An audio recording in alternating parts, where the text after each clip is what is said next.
The IRL IndyCar Series is in action at Chicagoland Speedway. That means another edition of Indy Racing Today here on ESPN Speed World.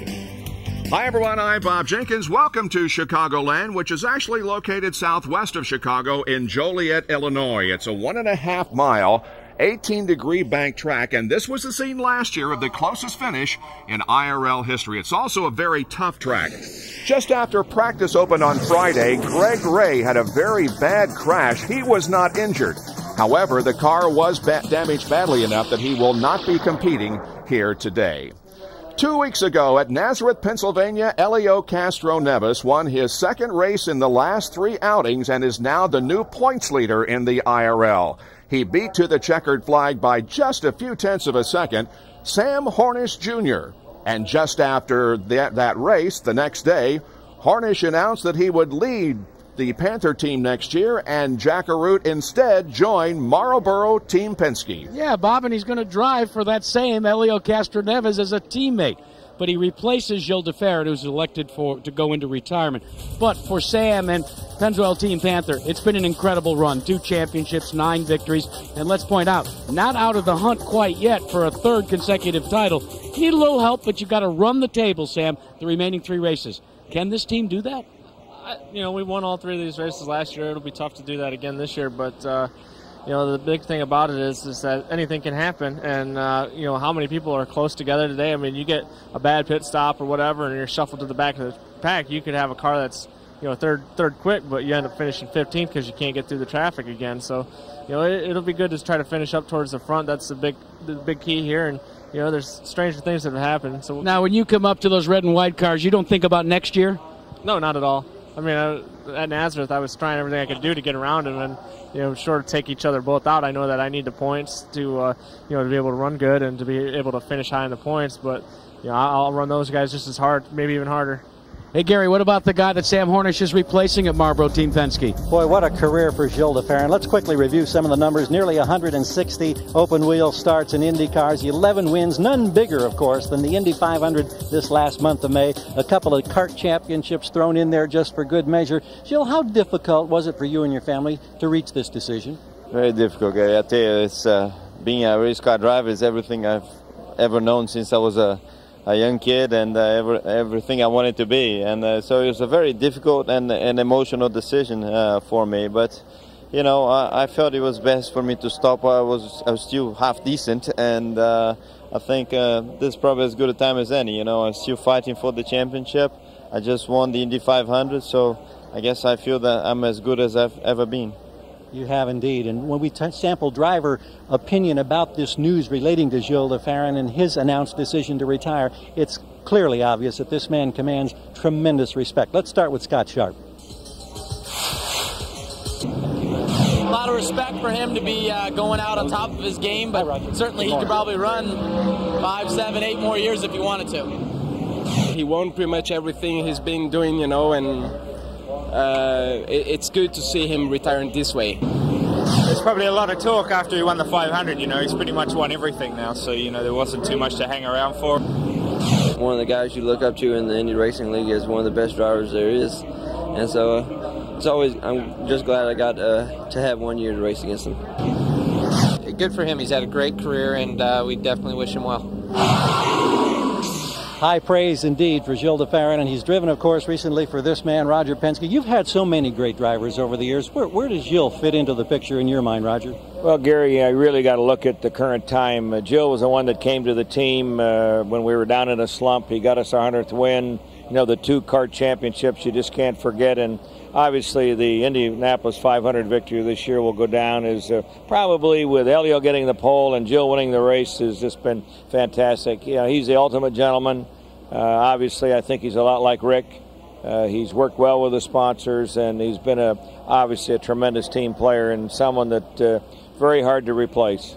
Any chance you could twist his arm into trying to defend that Indy championship next May? Well, we've talked about that, but I think that, like Rick, he said, once I'm out, I'm out. All right. Thank you, Roger. Bob? Well, Gilles, of course, will be in the starting lineup along with 20 others today. The Delphi Indy 300 from here at Chicagoland Speedway. It's on ABC at 2 o'clock Eastern, 11 a.m. Pacific. And we'll be back to talk with Elio in a moment. This is the third season of racing at Chicagoland Speedway, Joliet, Illinois. The track is actually located on historic Route 66. It is indeed a multi-purpose facility in the shadows of the Chicago Loop. We talked earlier about the race 2 weeks ago in Nazareth, Pennsylvania. It was a real nail-biter as Helio Castroneves beat Sam Hornish Jr. to the checkered flag by 0.16 of a second. Can't get much faster than that. And, of course, after the victory, Helio accommodated the fans with his traditional climbing of the fence. And as we indicated, it also put him in the points lead in the IRL Series with 3 races to go. Now, mathematically, several remain in contention for the championship. In recent races, however, the hottest driver in the series is Castroneves, whose lead over his teammate Gilles de Ferran Jack is 25 points. Yeah, and Gilles de Ferran, Helio's retiring. He's in second. Give the old man a break. Let him win the championship. Well, now we play with him. Now he's a senior resident, in Miami, relax, having a good time. Play shuffleboard? Oh, I don't know about that, but I'll figure it out later. But I tell you one thing. He won't lift off. He want to win this championship as bad as probably there's 5 guys chasing this championship. So again, he's in the top. He want to get out really well. He want to get out as a champion. So it's going to be a tough competitor to be out there. Tougher to race against a friend or a competitor like Gilles de Ferran, your teammate. Tony Kanaan's your buddy. That's right. But I believe everybody's in the same goal, want to win a race, and obviously we care about each other. When you put a helmet, it's business, man. I'm sorry. We want to finish you ahead of anyone. But when you get out, we discuss, we chat about it, and I think that's the good thing about him. When you take a look at the X factor for this man, it stands up on the timing and scoring stand where Tim Cindric, the president of Penske Racing, calls the shots. Little known fact, though, is that Tim Cindric was an outstanding hoops player. In fact, just a couple of weeks ago, we went behind the scenes with the president of Penske Racing, Tim Cindric. It's a radio check, Helio. How much fuel are we planning on putting in here, Grant? Helio, don't do a burnout this time. Just try and save your tires here a little bit. Still can't get down there on that low line, can you? Yellow, yellow, yellow, turn 2. Slow down, slow down, slow down. Helio, we're going to run slot 2 here once we go green. Grant, are these the same shocks Gilles running, or are they different? There's about 9 minutes left here, Helio. Plenty of time to think about what you want. 10-4, pit this lap. He's coming in. So a glimpse behind the scenes with one of the team managers, Tim Cindric. And, of course, he's on the radio with Helio Castroneves, the longtime friend of Tony Kanaan and a rival for the championship. You were number 1 in points until last race at Nazareth. Then an incident with Thomas Scheckter knocks you down to 3rd, 32 points back. Is there a sense of desperation that now sets in as a result of that incident? Well, definitely the incident hurt us big time, but you can't be desperate. In the race car, you have to be calm and get your heads to work and then try to make the best that you can. And obviously 32 points is a lot, but we're ahead when we came to Nazareth, and now we're behind, so anything can happen today. Horsepower tracks for the final 3 races. Is that a benefit to you or a hindrance? Wow, I would rather be in a mile ovals that the drivers can make the difference a little bit more, but here makes very exciting. The next 3 are going to be close racing. You have to play by luck a little bit, and then, I don't like to do that sometimes, but that's what makes this championship so exciting, and we're going to go for it. That's what we have. That's where we have to go. Why don't you lead us into our starting grid today? I will, but there is something really wrong in there. I'm not in the first row, so we'll see. Richie Hearn, car number 2. Thomas Scheckter, car number 10. Philippe Jaffoni, car number 21. Kenny Brack, car number 15. Scott Dixon, car number 9. Robbie Buell, car 24. Brian Herta, car number 27. Sam Hornish Jr., car number 4. Helio Castroneves, car number 3. Dan Weldon, car number 26. Jonathan Jackie, car number 12. Gilles de Ferran, car number 6. Alex Barron, car number 52. Tony Kanaan, car number 11. Sarah Fisher, car number 23. Ed Carpenter, car number 18. Alan Sir Jr., car number 31. Roger Yasukawa, number 55. Buddy Lazier, car number 91. Scott Sharp, car number 8. AJ 44, car number 14. Well, Richie Hearn, we heard you introduce yourself. You're starting on the pole position. What a great way to come back. Everybody knows the draft is important at this racetrack. Do you want to be out in front, or do you want to ride in the comfort of the draft? Well, right now our plan is if we can lead, we're going to lead. But you can save a lot of fuel in the draft. I'll just play it by ear. I mean, if like Thomas challenges me pretty hard, I'll probably just let him go and just kind of float around in the draft there. But there's no way to break away, so you just kind of have to work real hard to get your car working, and when there's 3 or 4 cars in front of you, and hopefully you're in the front row coming down to the checkered. And Jack Arute, let's not forget, this is a man that's won in IRL competition. It's been a while ago, but he knows how to do it. Yeah, Gary, good to have him back. Also good to have Sarah Fisher back after this, well, terrifying crash during the final warm-ups before the race at Nazareth. For Sarah Fisher, it was a scary moment and required an overnight stay in a hospital in Lehigh Valley. But Sarah's tough. She's back with the GMAC AOL team for Dry and Round Bold Racing, and a little bit of a back problem, maybe a little soreness. Yeah, I mean, they said that I had one vertebrae chipped, one vertebrae that was kind of a little cracked, but not too bad. I come from sprint car world, Jack, and we get back in the car as soon as we can. So I'm doing fine. I have no pain. I'm ready to go. Let's talk about this racetrack. Doesn't really matter where you qualify at this place. It's just how well can you draft. Yeah, I think it's going to be a great race. We're side by side, and we've had probably one of the closest race cars that Mikey O'Gara and I have put together this year. We're starting to communicate well, so we'll see where it takes us. It's good to see Sarah Fisher back, Gary. It's good to see the guy you're with back as well. Boy, absolutely. Let me take you back almost 2 months ago to the day. We're at Kansas City on the 1.5 mile racetrack here, and Felipe Giafoni and Morris Nunn's number 21 ends up with this violent ride up against the wall. It ends up with a broken femur in his right leg, a broken pelvis as well, but he's back in a race car, and he's back with a vengeance. You qualified inside row number 2. What are the physical concerns now as you look ahead to 300 miles? No, I think the guys did a great job. I was having a little trouble just to hold the pedal flat, and but now we made some adjustments, and should be all set to go. So are you concerned at all about this, or are you confident? Well, I think once I'm up to speed, you have so many things going on that I'm not concerned. I mean, I'll find out pretty soon. And, of course, the man who had been driving his car was Alex Barron, and people are saying, okay, what's happened to Alex? Jack, I think you've got the answer. Well, he's just joined on with Red Bull Cheever Racing, and he's at the cockpit and the controls of that car. Alex, chemistry is so very important on any race team. Was it difficult, or how difficult was it to come up to speed with a new operation? Well, this one was a bit difficult because it was a short amount of time, but the guys worked hard in the shop, and we're lucky to get a seat from Penske, the seat that we did for the Dallara, and that helped move along quite quickly. But the guys have been working really hard, and even up until this last session, we've been doing things to make things right for the race. So, guys, we're really looking forward to running the Red Bull car here in the race. I think we got a strong engine with Chevrolet, and the Dallara is a bit new, but I think we got a pretty good handle on it for the race. Now, many people will wonder, well, then what's happened with Buddy Rice? Well, I had the opportunity to talk to Eddie Cheever Jr., who's in charge of the Red Bull operation, and he said Buddy Rice is here. In fact, Bob, he will be in the pits rooting on Alex Barron. The move was made to try and find the missing chemistry on this team. When I asked Eddie Cheever, what about a 2-car operation for the final 2 races of the 03 season? He said, in a perfect world, that's exactly what they'd like to do. But he said to me, Jack, you're just going to have to stay tuned. And Jack, while a few drivers return to the series or are hooked up with a new team this weekend, we have one driver making his debut.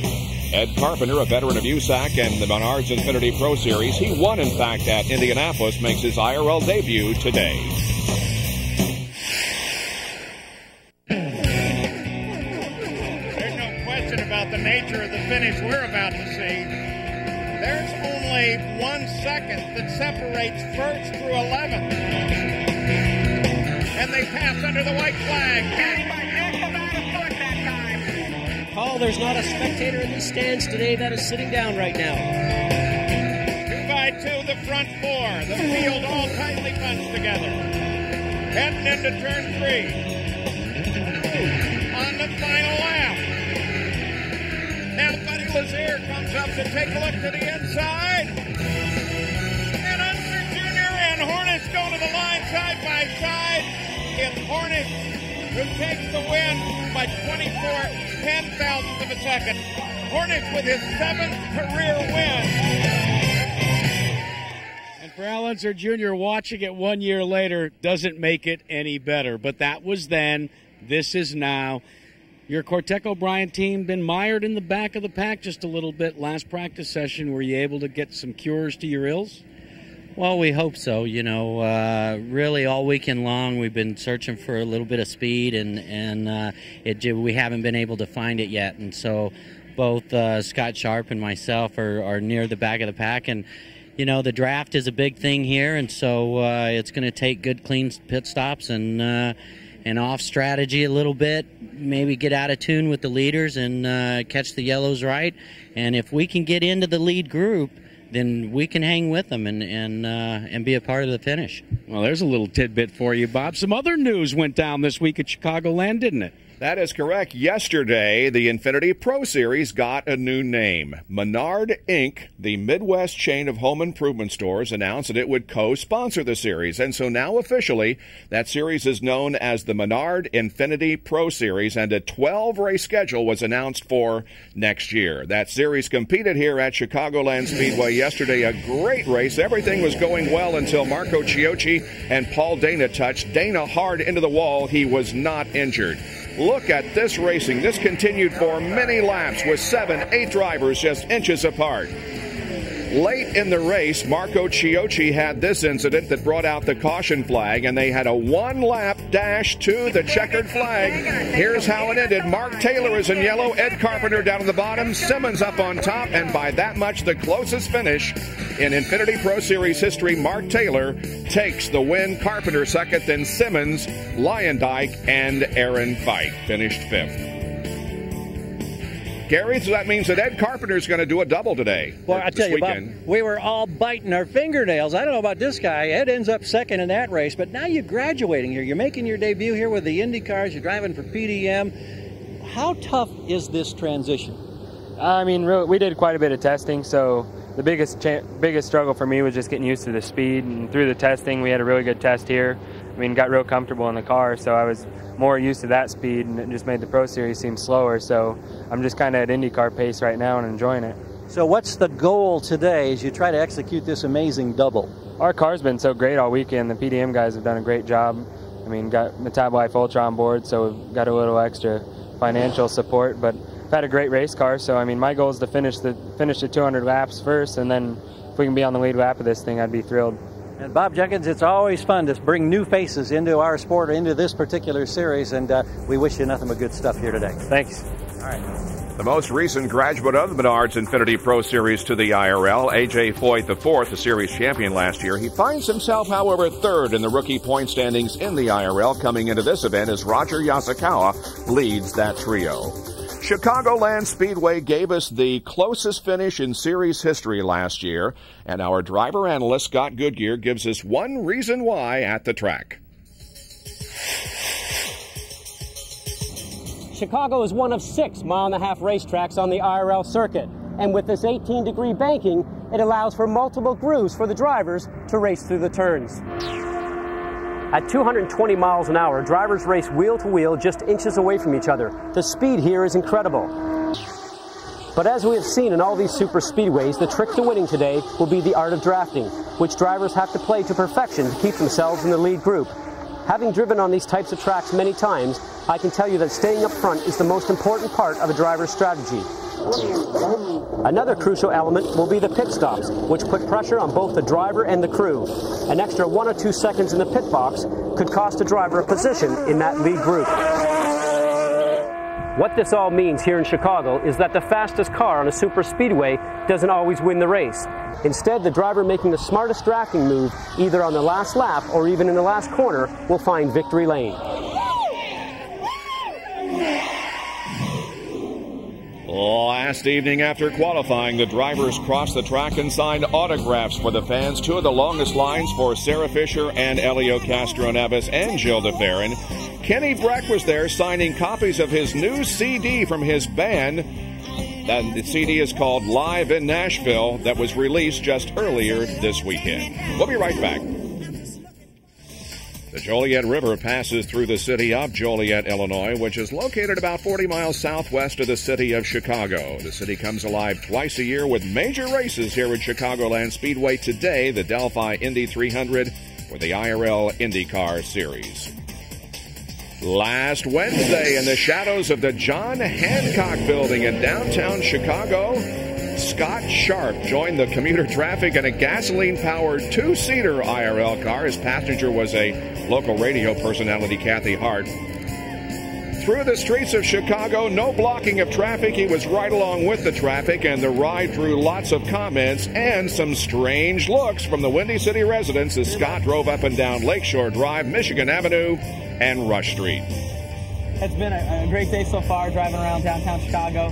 You know, getting the chance to run down Lakeshore Drive. We're going pretty fast too. We're actually passing a couple of cars, and then going down Rush Street and then some of the downtown stuff. It's amazing the looks you get from the people that have never seen an IndyCar before up that close. Certainly, I think it's a great way to expose our sport to so many people that don't get the chance to come to the track. And also, it's fun for me being able to see all the sights of downtown Chicago, one of my favorite cities.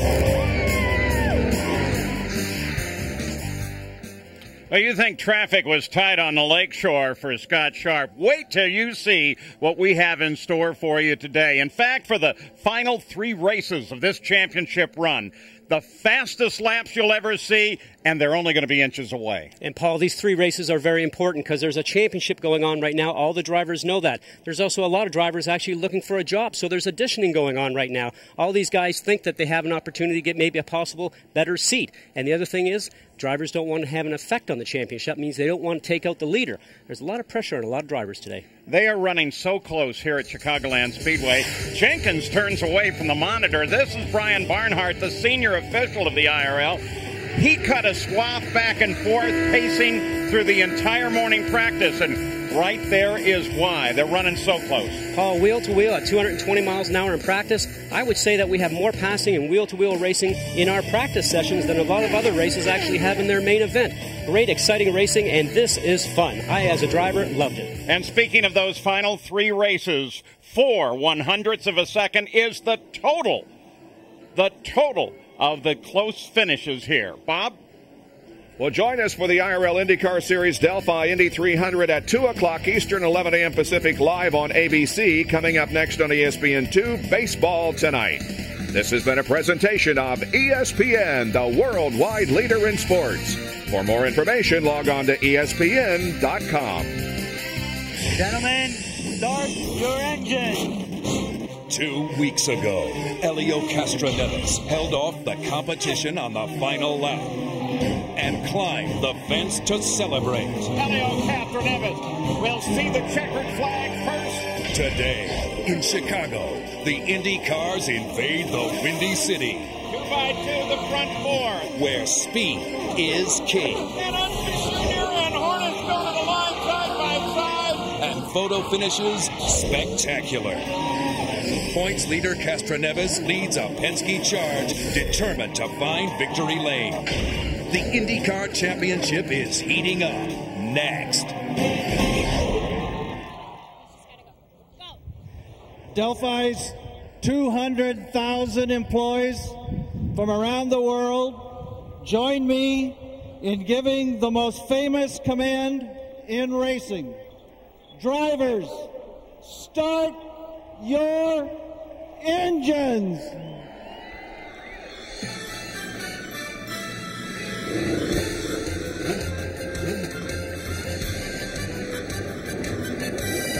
Just 3 races to go in the IRL IndyCar Series, and today from Chicagoland Speedway, Joliet, Illinois, ABC Sports presents the Delphi Indy 300.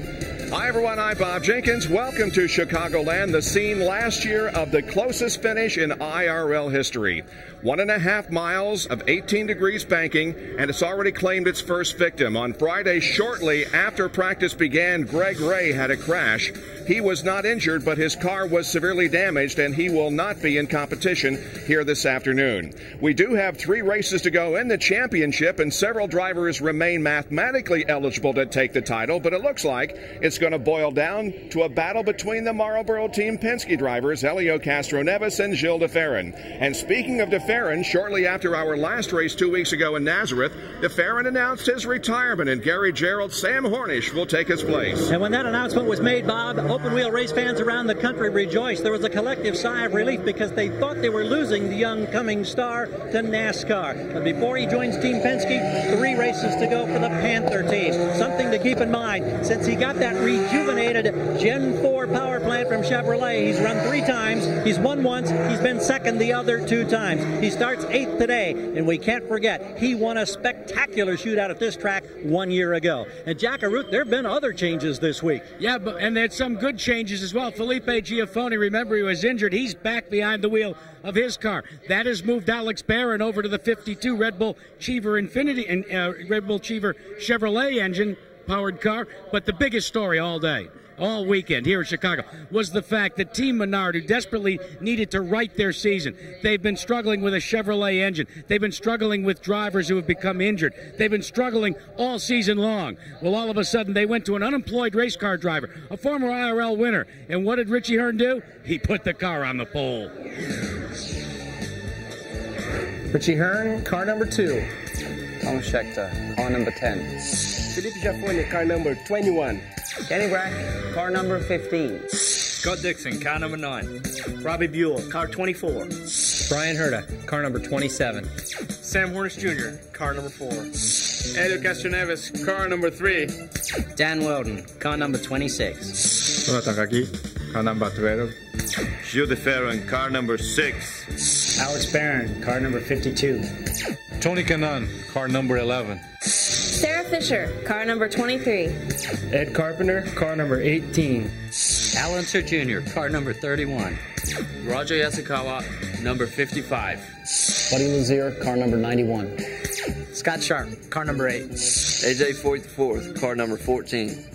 And 0.6 of a second covers that entire field. We're running for the finish of the championship, just 3 races to go. And they will be contested at the fastest, closest speedways you'll find. Consider the races at those 3 tracks just 1 year ago. Closest finish in history here at Chicago. At Fontana, California Speedway, look at that finish. And then who can ever forget the last 37 laps run at Texas last year? That's what we have in store for us. Those races finished covered by 0.04 of a second. So Scott Goodyear, 1,000 miles to go in the series. All on high bank tracks, Paul. I used to love this type of racing. 220 miles an hour average, wheel to wheel, no room for mistake. If so, you might not walk out here at the end of the day. It's a beautiful day here in the Chicago area. Blue skies overhead as we show you the trim spot track conditions. 124 degrees on the track surface and barely any wind at all. So the field is started. Look at this. This is Tony Kanaan, and he is on the pit road before the start.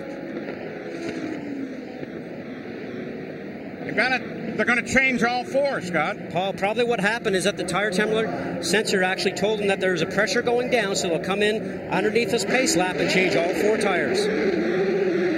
That should allow him to get back into his position in the field if he can get out there quick enough.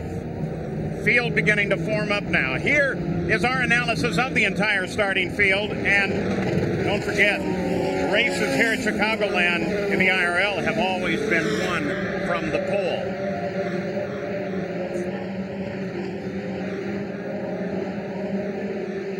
Johnny Rutherford, the Chevrolet Corvette pace car, brings the field around, and Tony Kanaan looks for his position. So with the pace car remaining out on the track, it will be a no start. They'll go around again, and that will give Kanaan plenty of time. Actually, what's happening, Paul, is when you come out of the pit lane for a start and you've had a problem, you have to start at the back of the pack, and he tried to go around the high side of everybody and regain his position where he qualified, and that certainly won't work. So Brian Barnhart turned around and said no start. Tony's at the back. We'll go green next time around. Yeah, well, Tony took a shot at it. It just didn't work this time. I try it. Gary Gerald. Tire alarm did go off, as you suspected, Scott, and that indicates a possible low pressure. They haven't confirmed whether or not there was a problem, but he came in and changed all 4, and as you saw, is back out there. Not worth taking the chance. It's Could be the alarm, but more than likely it's the tire itself and not a mechanical or electronic problem. Richie Hearn on the pole, and you're looking over to the outside of the front row. Oh, what a great shot. Richie picks up the pace, and we're going at Chicagoland. We'll keep an eye on the front for you as Richie begins to pull away. Giafoni goes to the inside of Breck, and Tony Kanaan takes it kind of easy back in the back of the field. I think that's smart.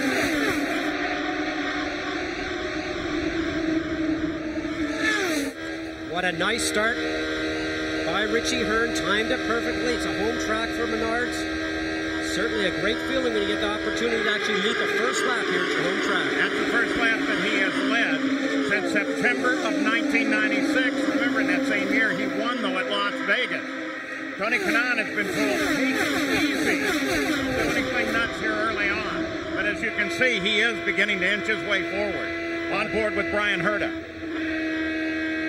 Tony's car looks like it's been working on the top side for him. He's been running that top line, which they've been doing practice here for the last couple of days. So that's a good sign that he's got a great car underneath him. That's Scott Dixon, the red and white number 9 Target Chip Ganassi car. Well, once he gets into the vacuum, he really closes in fast on Kenny Breck. Certainly can hear him lift the throttle. You get in that draft, and the car picks up speed quite quickly. Hearn, Schechter, Giafoni, the top 3. Coming back.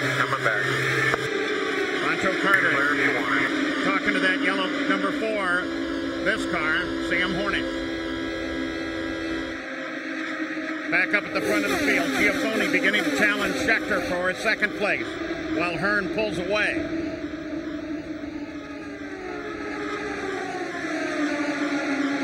Giafoni, of course, back after his recovery from an accident that shattered his right femur. Still got one inside, still there, still inside. Look at this, Paul. This is fun for drivers right now, side by side. Remember, these guys are already doing 220 miles an hour average. Flat out, don't take your foot off the throttle, just run as hard as you can. 221 miles an hour last time around at the back of the field for A.J. Foyt, the 4th. Oh, that's because of the draft. All those cars up front are punching a big hole in the air for him, and he's being able to take advantage of the speed. Now he has to be able to maneuver himself around the cars in front of him to move himself up the path. Kenny Breck is well aware, as he drives the 15 car, of Sam Hornick Jr. and that bright yellow number 4 Pennzoil car right behind him. And Breck is moving up as much as he can, trying to battle with Hornick. Now look how close that is. That's only like 6 inches at sometimes at that speed. And you know, the cars dance around at that speed, Paul, because all the dirty air from the car beside you makes your car move around. These guys are not weaving intentionally, just having a hard time keeping it straight at that speed. Jinx, Richie Hearn out in front, but a lot of action behind the leader. Well, Tony Kanaan has passed 8 cars since the drop of the green flag. He started at the tail of the field because he came in and changed tires on the pace lap. He's right now has Gilles de Ferran in his sights. De Ferran is running 12th, and now he passes de Ferran and goes into 12th position. So Kanaan is indeed moving up, as we knew he would. Gary? We've checked with the team. Kim Green told us they had to take the precaution. The sensor alarm was going off. There was not a problem with the tire. Apparently, it was just a malfunction with the sensor. But they couldn't risk a crash, so now he's having to do it the tough way, battling through this pack.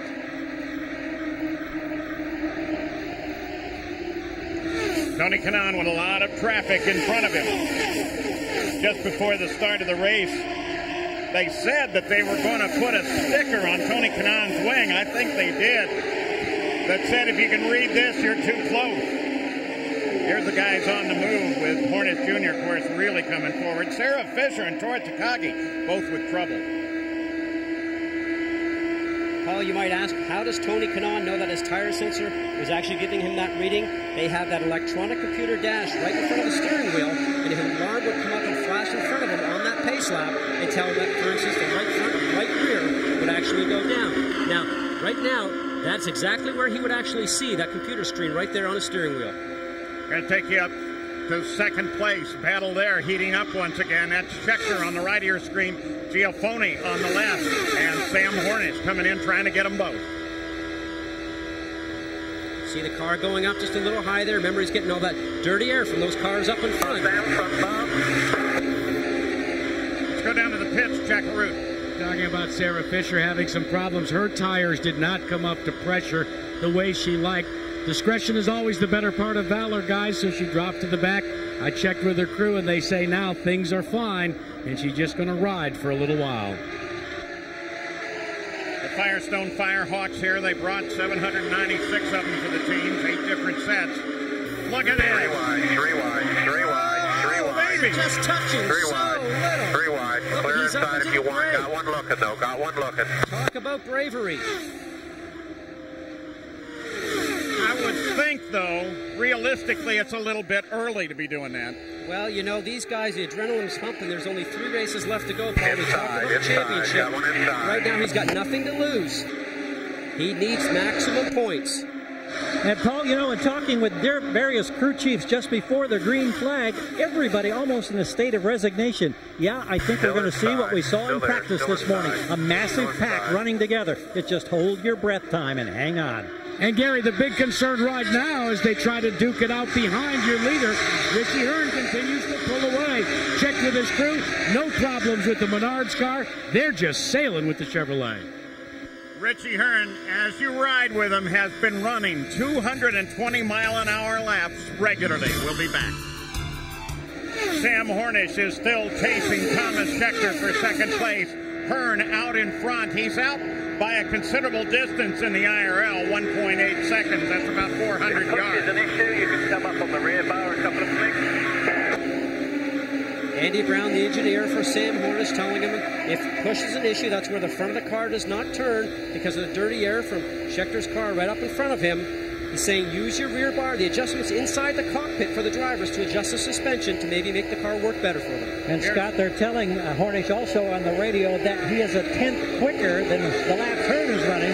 He chases Scheckter, so they're closing ground now on Richie Hearn. There's your Firestone telemetry. They're averaging 218.4 miles an hour. Look at the throttle. The throttle's probably not accurate right now. We'll probably have a misreading on that, but the lateral G's will go up to 3.9, sometimes over 4. You think about that. Twice a lap going around for this complete race, 2 hours. It's mentally and physically exhausting. The one number that we don't have that you really wish the teams would release, but they are not going to do it, is fuel consumption. Logically, Richie Hearn out in front has been running laps of 218. He slowed down a little bit. Is burning more fuel because he's having to push his way hard through all the air. Here is the car with the fastest lap of the race thus far. Ed Carpenter in his very first race at 221.2. He sat on pole in the Menards Infinity Pro Series race yesterday and finished second. And here he is in an IRL car today. Good run. Paul, you were wondering about fuel consumption with the leader, Richie Hearn? Yeah. Well, the onboard telemetry just shows that he hit the half-tank mark. That means that of the 35 gallons, there is half of it left. Look for that team to pit, if it stays green, somewhere between lap 50 and lap 55. And, Jack, that sounds like it's pretty much on game plan. That's pretty much what they had projected. Don't forget, the Chevrolet Gen 4 has made tremendous strides in terms of fuel consumption compared to the Gen 3. I don't think it's a big issue anymore. There's the interval from the first place back to second and third tomorrow night. Al, John, and Lisa are in Philly for a rematch of last year's NFC Championship game. The Super Bowl champion Bucks against the Eagles tomorrow night, 9/6 Pacific, right here on ABC. Back with Sam. We're talking about fuel mileage, Paul. A guy that's actually getting good fuel mileage right now would be Sam Hornish. Getting that tow from Thomas Scheckter. He can maybe pick 6th gear, a higher gear, longer ratio, maybe burn less fuel, less wear and tear on the engine. Actually doing some very smart driving right now this early in the race. Scott, can you give us some insight? When you're talking fuel mileage, what would be the mileage difference, say, Richie Hearn, the leader, versus Sam Hornish? Oh, if you can gain 0.1, 0.2, or a little bit more, Paul, that just adds up with as many laps as you do around here. And, you know, the driver sitting inside the cockpit right now, maybe he's not paying that much attention to it, but I certainly tell you the engineers over in the pit lane will be watching all that information on their computer in real-time telemetry. 28 laps now complete. We'll take a look at speeds at the line next time around. Richie Hearn in the number 2 Menards car was at 2:18.7 last time around, kicked it up a bit. Scheckter is faster. Dan Weldon, who is always quick, is second quick right now. Well, I got to believe what's happened with Richie Hearn right now is they told him maybe turn the fuel system back a little bit, run a little leaner, save some fuel, because his speed's not going as well as it was before. Right now, Thomas is going to have a look. Yeah, Schechter's caught him. You also have to wonder what his tires are doing, don't you? Well, right now these tires are so good. Firestone has brought some new tires here, a new generation tire. Right side is the same as last year, a new softer compound on the left side, which the drivers love, gives them more grip. But I'll tell you, to have the Firestones underneath you driving around here at 220 miles an hour makes you feel real confident. Brian Hurta slowing down. Winner at Kansas City. Definitely off the pace.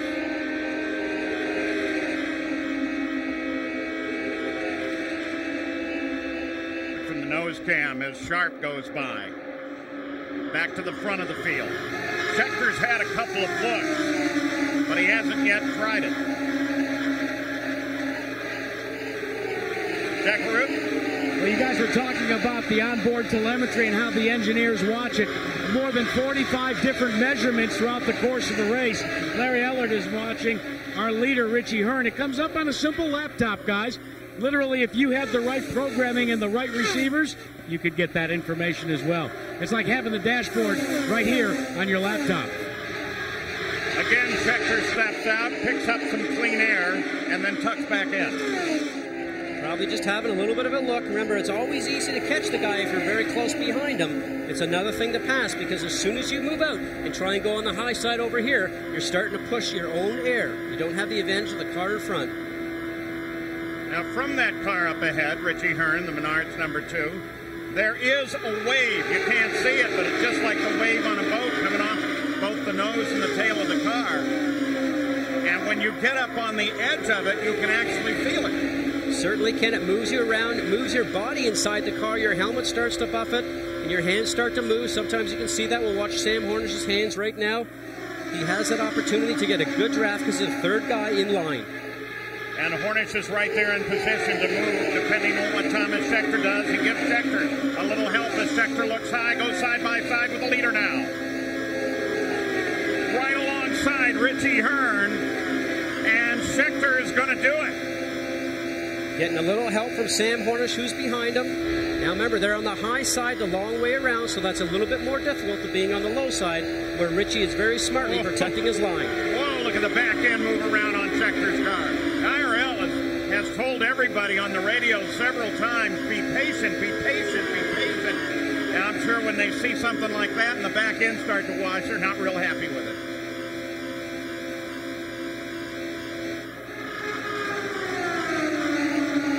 And fellas, while all this is going on, Sam Hornish Jr. is taking care of business. Scott, you notice he's a little bit higher than the 2. They say that's what he likes to do. Clean off the high groove, then he can make his mark on the outside and pass both of them. Well, it looks like that's what he's looking for. Brian Hurta, the report is, now has come back up to speed, so we'll look for a report on what was going on with Brian Hurta's car. Paul, I just checked in with them, and they couldn't answer the question. They knew that there was some kind of a glitch, but it appears to be cured for the moment. At the front, they still go side by side. Now Scheckter pushes the nose just ahead. Hearn tends to lead it at the start-finish line. That's where it counts. But this gives you an idea of the battle that we're going to have, not just here, but for the final 3 races of the season. And Tony Kanaan, from time to time, you get a glimpse of him. Tony Kanaan's coming up through this field and sitting just off the lead now. Scheckter finally forges ahead for the first time completely. Watch him go for the low line now and actually take it away from her. Pancho Carter radios to Sam, you're clear, so he follows it behind Scheckter. Some nice move there. It took a long time and patience that you talked about, Paul, to actually get past Hearn. So with Richie Hearn dropping back to third place, now Felipe Giafone begins to challenge him. That's Weldon just back from Giafone, and then, of course, that green and white 7-Eleven car, that's Tony Kanaan. Who's coming back looking? And as Thomas Scheckter crossed the line in the lead, he's now led in half of the races this season. On board with Kanaan.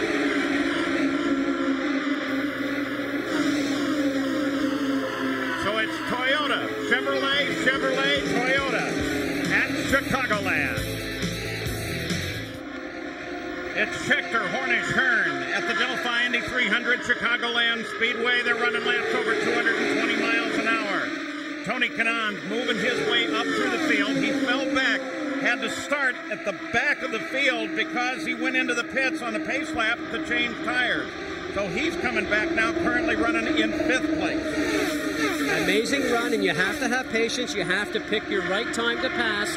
Otherwise, you end up putting yourself in a real risky situation. A risk-reward ratio is what they're looking for out there, and he's done a very fine job getting up to the lead group.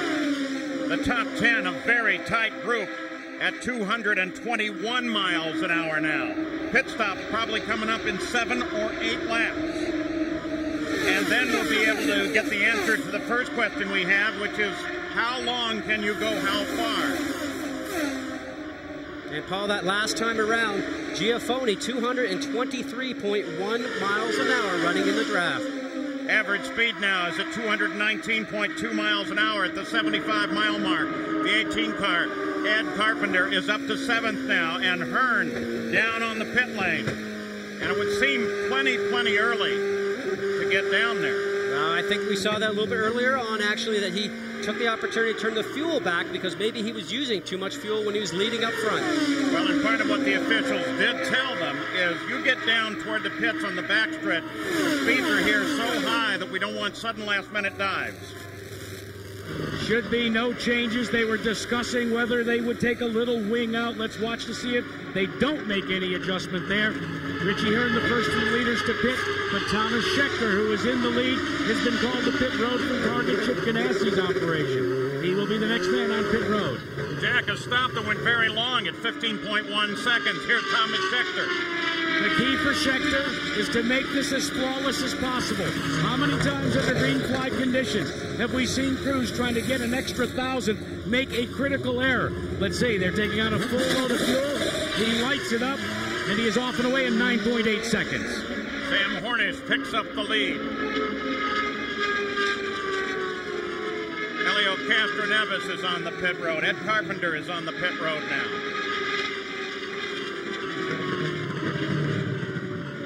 Now, Paul, this will be one of the first stops for him because remember, in the Infinity Pro Series, it's just a straight race. There is no pit stops whatsoever. So something brand new for him and a nice clean job, putting on a lot of pressure in your very first pit stop.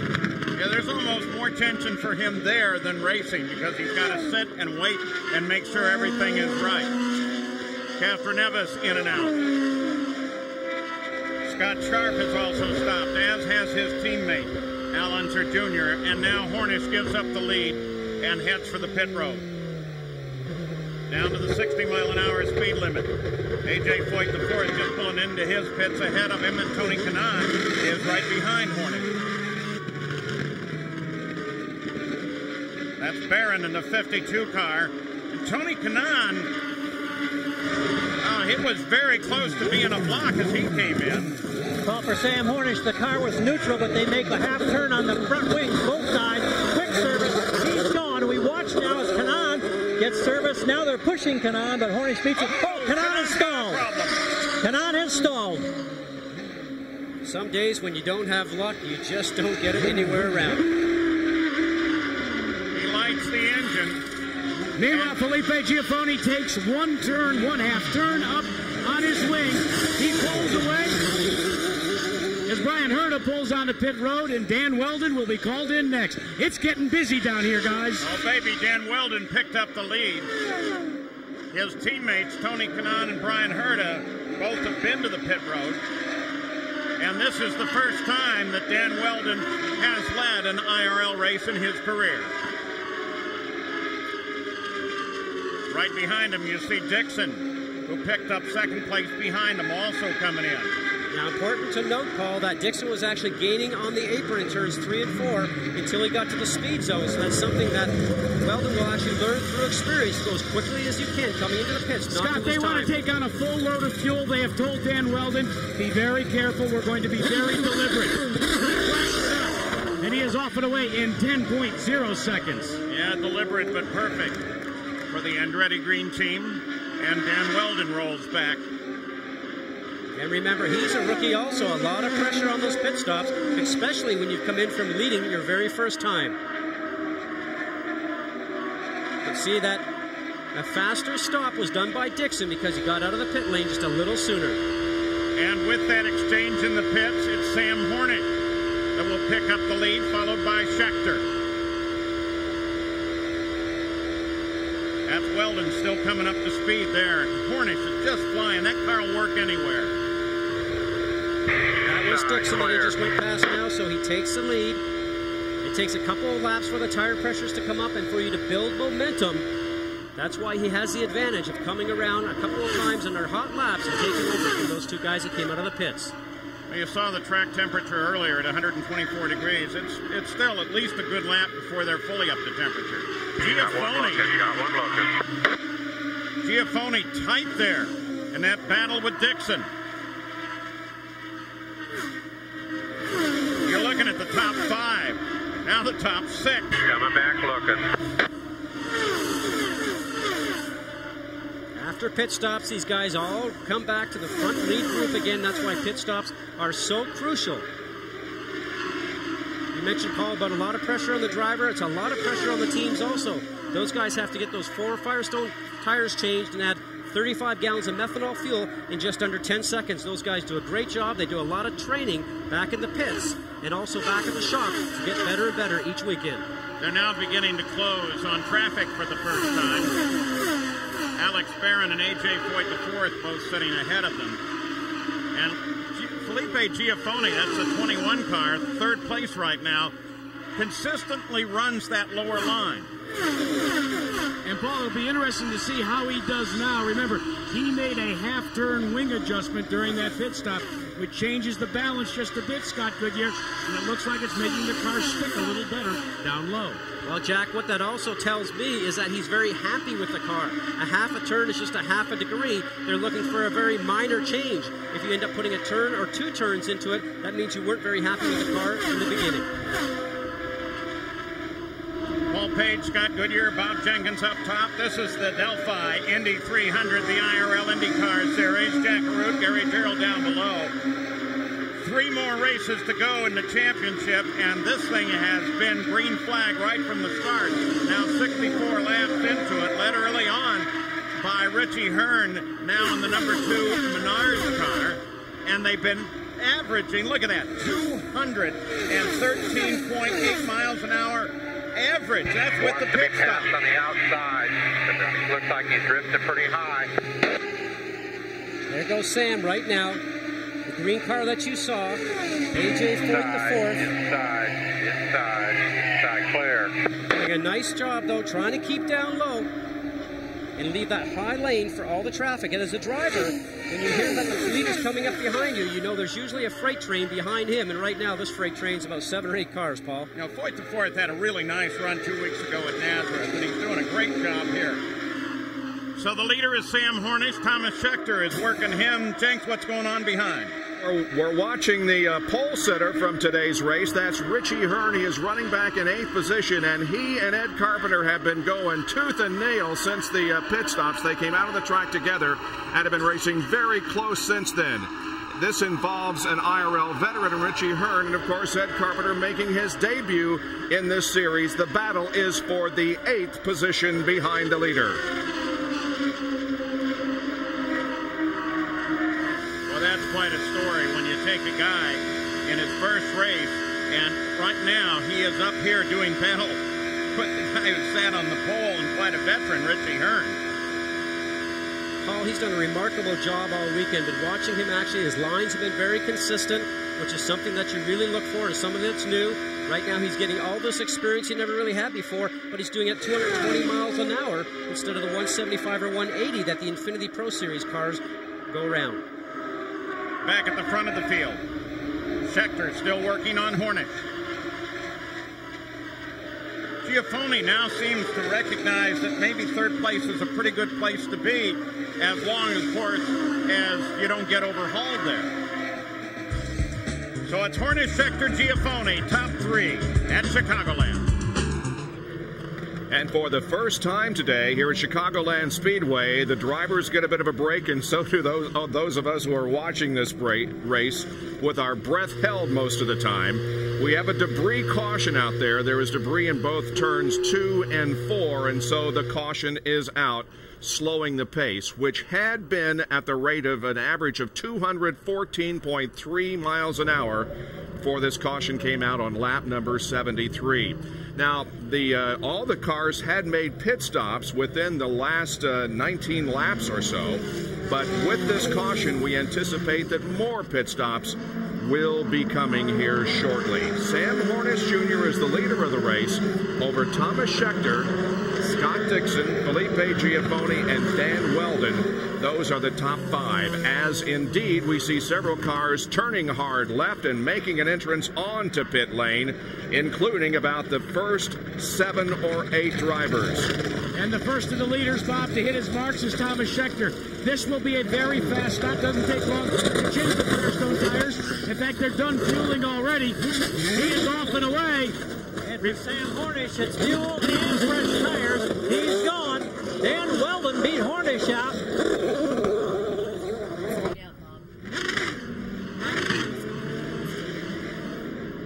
So now the mad scramble off of pit lane.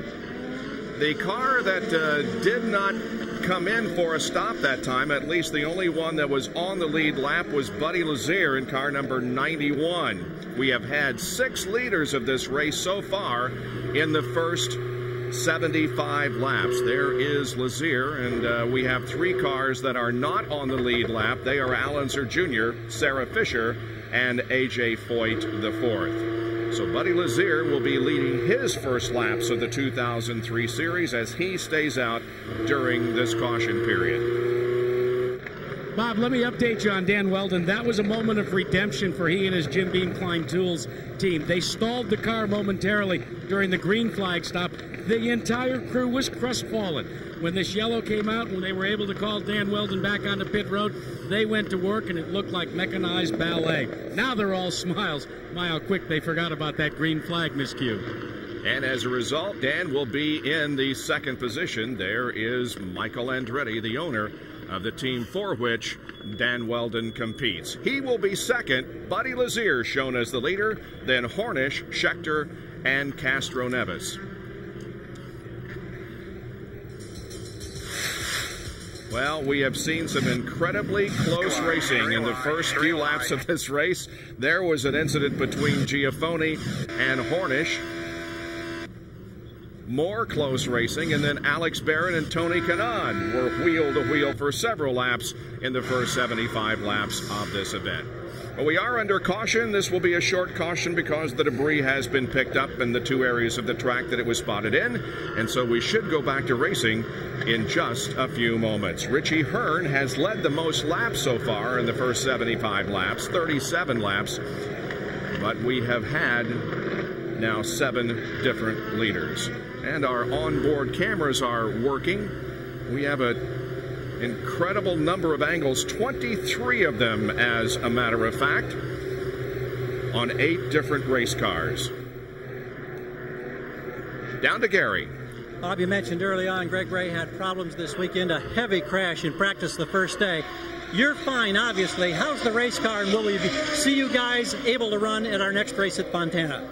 Yeah, I mean, it was a bad day on Friday. We had a catastrophic failure before we even got going, and basically wrote the car off. So we're trying to negotiate to get a new car tomorrow and try to get that trim spot team out there again. So we knew we had a great setup. We knew we had a great Honda motor, but we just don't get to play on the track this weekend. This was a 68G hit, guys, and he walked away from it. We're real happy about that. We hope to see you in a couple of weeks. Thanks, Gary. The car was an absolute mess, but as you indicated and as we see, Greg Ray is okay. And now the signal is going out for one more lap to go. By the way, the debris that caused the caution was a right side Buckeye cover that was spotted over in turn number 2. All right, here's the way they're going to line up now. The top 10 for the restart. Lazier, Weldon, Hornish, Schechter, Castro Neves, Giafoni, Dixon, Breck, Hearn, and Kanaan. Those are the top 10 as we are about to go back to racing. And Paul Page, it's good to see Buddy Lazier at the front of the field for the first time in the 2003 IRL IndyCar Series.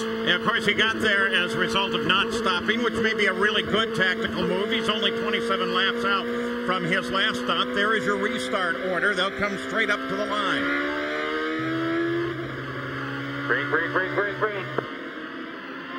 Buddy accelerates at Chevrolet, Honda, Chevrolet, Toyota, top 4 on the restart. Weldon moves high.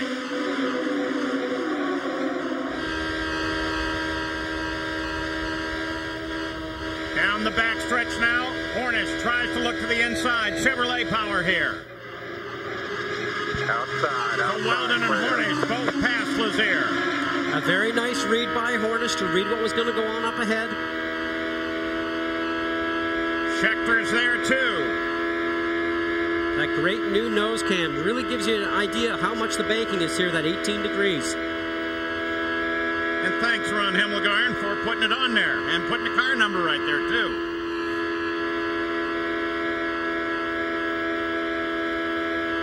Those are the top 3 just ahead of you. And IRL Race Control is still imploring the teams to be patient. 119 laps yet to go in this race. And Paul, that patience also goes toward fuel conservation. The word for Kenny Breck, who's listed in 7th place, is that unless he conserves fuel dramatically, he'll be 2 laps off the pace of the other front runners by the time we get to the end of this 200 laps. There's Tony Kanaan, and he's getting overhauled by Richie Hearn right now. Look at his hands. Now remember, Paul, these guys all have an opportunity to make some changes during the pit stops, whether it's wing adjustments or sometimes just a very slight change in tire pressure from the last set of tires they had on. Tony Kanaan works the gear shift heavy.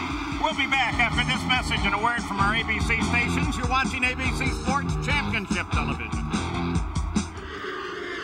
2 seconds cover the top 15 as Schechter goes side by side with Weldon for the lead. It's Honda and Toyota fighting one another. Honda's been leading with Weldon at the wheel, and Schechter comes up to try and challenge, then thinks more of it, drops back. Schechter's teammate Dixon at the same time gets around Hornish Jr. and moves into 3rd place. Now you're with Hornish. Paul, a lot of people were surprised that Dixon wasn't on pole because he's been on pole so many times this year, and we've seen the target front row. But it didn't happen for qualifying, but race is most important. And Sam Hornish right now looks like he's starting to work his way back up, working on the high side. He does a fine job up there. 217 miles an hour last time around.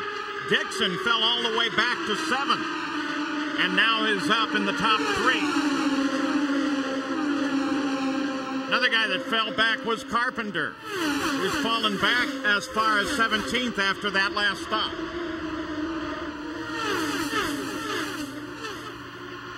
Now that may be a result with Carpenter, Paul, that sometimes you put on a set of tires maybe with a little bit different pressure and the driver's not as comfortable with it. And with his minimum experience he has in the Indy cars right now, maybe he can't just drive through it. But they'll take that change off next time and maybe put him back up to where he was, which was right around 10th to 12th, and doing a great job.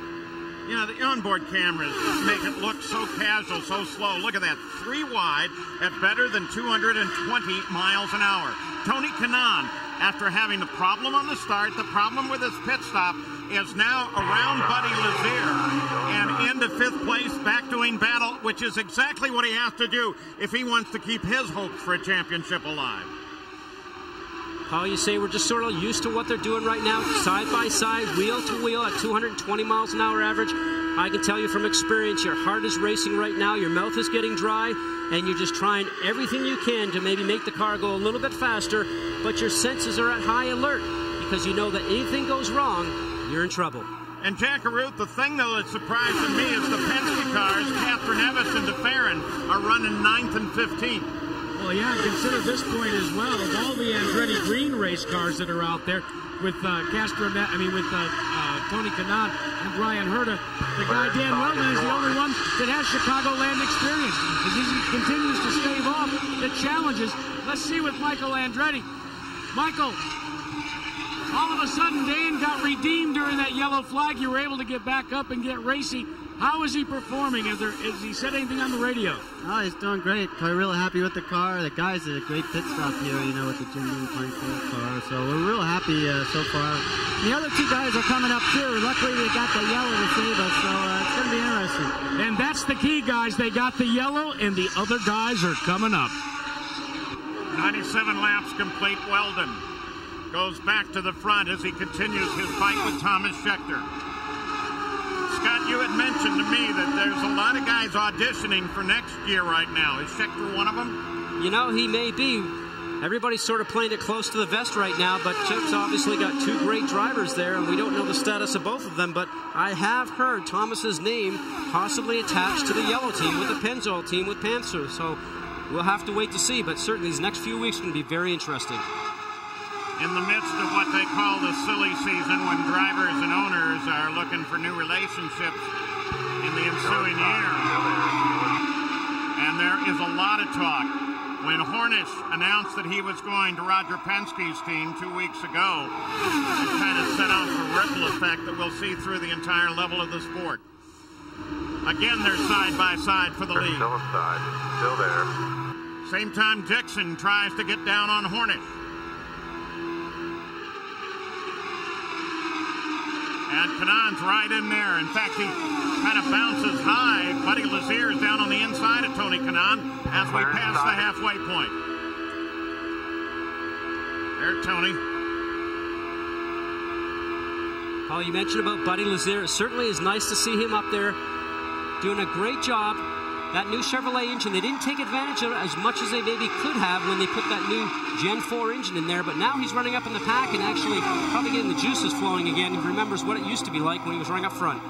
Richie Hearn has the quickest lap last time around. He was the pole sitter. Second quick was this guy, Roger Yasukawa in the 55 car. He, of course, is immersed in the middle of that Rookie of the Year battle with the guy who's currently leading, Dan Weldon. Now, Paul, watch his hands. See how much he's moving his hands right now? Just fighting the car a little bit off the throttle. This right hand's always an indicator of how the car is working. You can see the roughness coming through the steering wheel. And those blues plastic grips that you can see right there are molded grips of the steering wheel to help him hold on. Next Saturday, join ABC Sports for a terrific college football regional triple-header. At noon Eastern, the Ohio State Buckeyes battle NC State, or Arkansas faces Texas. Then at 3:30, Notre Dame takes on Michigan. And at 8, catch Penn State, Nebraska, or Georgia Tech, Florida, or Florida State, or Illinois against UCLA. Check local listings for games in your area. Hey, Paul? Yeah, Jack. I wanted to let you know that I'll be doing that Notre Dame-Michigan game. Yeah? And I needed somebody to carry my cords. I am available. No, you've been spun out by A.J. Foyt IV. Oh, you're kidding. He's going to fly up from Waller, Texas, and he's going to be my assist down on the sidelines. He said he loves college football. Well, let me give you some advice. Don't hand him a microphone and a camera. You may be out of a job, buddy. Look at this fight at the front. Weldon, Scheckter, Hornish. Dixon is in there. There's Foyt IV. Back at the front. What's happening, Paul, is that Scheckter gets that run going along the top side, down the straightaway, but Weldon runs a little bit better in the middle of the turn. Means his car's working a little bit better. He just ekes out about a half a car length ahead going down the straight. Now Hornish is going to come in and assist Schechter by running two cars together. He's going to try the high side up between the wall and make it 30. They go 3 wide for a second, and Hornish has to drop back, loses a little momentum. Scott, Got one closer, looking inside, looking inside, coming I've seen all of them going for gear shift a little bit more than I would expect on a high back. Well, if you do get off the throttle or you have to slow up just a little bit, you can run very close top gears here. Somebody might think you just run a top gear of 6. Well, these guys will run 4th, 5th, and 6th very close to each other to allow them to be able to pick the right gear for the traffic situation they're in. So Hornish going side by side with Dixon as he lost momentum with that attempt, and Dixon came down on the inside to do battle. So it's Weldon, Schechter, Dixon, Hornish, Honda, Toyota, Toyota. Schechter and Dan Weldon continue to go side by side for the lead. Moments ago, Pancho Carter, who's a pretty stout open-wheel competitor in his own right in his day, radioed Sam Hornish, try to get in there behind Weldon and take second away and stay there. You'd see Tony Kanaan closing in as well. All bunched up at the front once again. And all that bunching is good news for Buddy Lazier, whose luck ran out. He had to pit while we were away and brake. Now Buddy Lazier has to hope that a caution comes out before the leader's overtaken. And Jack Alonso Jr. also pitted during that break, and he stalled it. So his problems have been compounded. Extra seconds on pit road. Unfortunately, that put Unser Jr. in last place. Look at this, 3 wide again. Schechter's going to try to grab the lead this time. Slower traffic just ahead.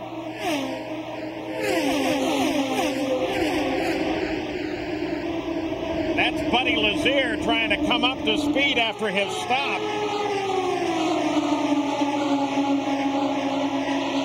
Oh, this is terrific.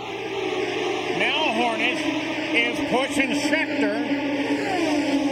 I guess Pancho Carter's advice works either way. Just get second. Clear. Paul Page, Scott Goodyear, Bob Jenkins. We're at the Delphi Indy 300. Jack Arute, Gary Gerald are covering from the pits. We've had only one caution period. That very short, only 6 laps for a debris call. Richie Hearn. Richie Hearn was the pole sitter and early leader, but he has dropped back to 6 now. Last time around, the quickest was Roger Yasukawa, the rookie who's been turning some blistering laps, but unfortunately is doing so back in 14th. And what you're seeing right now is not only what we've seen right from the get-go here, but what we expect for this race and the next 2 races in the IRL championship fight, it all ending up at Texas Motor Speedway, the final race of the season. The battle for the championship is on the line, and let me tell you, it's a minimal of 6 drivers who are still in that fight. So as we watch the leader Thomas Schechter and Hornish Jr. finally slots into second place, we have the yellow come out. Yellow comes out, and we're looking. And there it is. It's Kenny Breck. Oh. So this is the first accident of the day as Kenny Breck ricochets off the wall.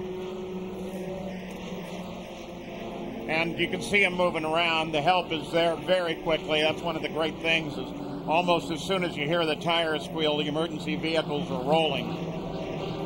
And while there's a little smoke coming up, that engine's pretty hot and a lot of equipment sitting on it. Here's what happened, Scott. Well, I spoke to Kenny this morning right around the driver's meeting. He felt that he had a very good car, but Paul, I would say that something broke on the left rear there because you saw the car actually slip out from underneath him on the rear, and then you're just a passenger hitting the wall at over 200 miles an hour. So as they work with Kenny Breck's car, and they've got him out sitting on the edge of the car. He and his band, the Subwoofers, by the way, released a CD this week, benefit of Cara Charities, of their performance back at Nashville at the race there. There you go, Scott. Amazing to watch, to see what's going on here, just all the way through the turn, and we're going to actually watch for the car to actually come out from underneath us. He's on the low side right now, and we are going to actually see him just start to spin there. Now, I saw a puff of smoke on that left rear, and sometimes that is a half shaft or something breaking. That actually sends the back of the car around on you, and as I mentioned, you just become a passenger.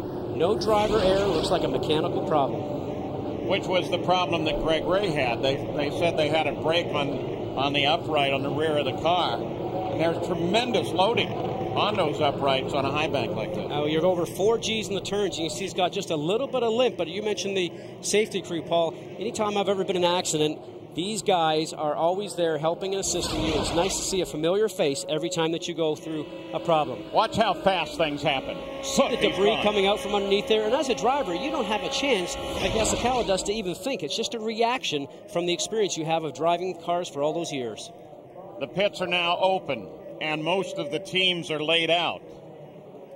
This is going to be a battle. Johnny Rutherford at the wheel, the Chevrolet Corvette pace car. Good to have a 3-time winner at the wheel there, leading the field around. He understands exactly what the guys are thinking behind him, adjusts his speed accordingly. And he also adjusts his speed when they say, come on, speed it up a little. No, you don't need it, and I know you don't need it. So as they come past the accident scene and the head of the pit road, everybody turns down. Led by Thomas Schechter. And, Paul, this is well within the window. If it had stayed green, they were going to come in maybe 15 laps from now. But now they've got the luxury of being able to do it maybe a tenth of a second slower than under green. So with all the competition he's got, he better get it done well. No changes, and Schechter is off and away, Gary. And no changes for Sam Hornish off the jacks. Here comes Schechter. Here goes Hornish. Hornish has him by a nose, but does he? At the line. Close call. Close, but Hornish got a nose ahead. They both had to come from almost midpoint in the pits.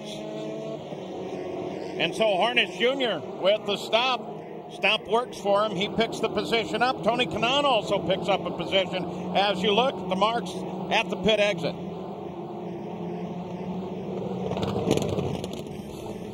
So the front of the field is all stopped. Hornish took advantage, and we'll be back.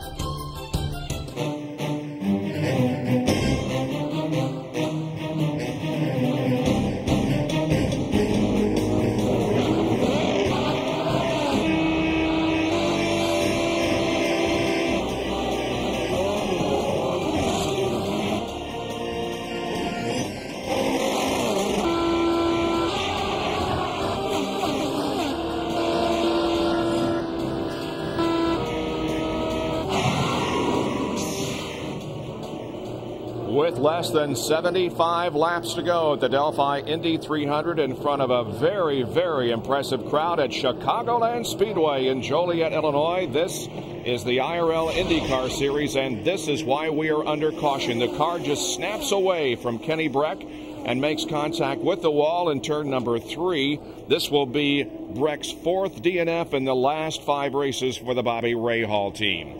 When the pit stops were completed, it was Sam Hornish Jr. who came out first, and he will be the leader of the race. Now, there are 3 cars between the pace car and Hornish at the moment.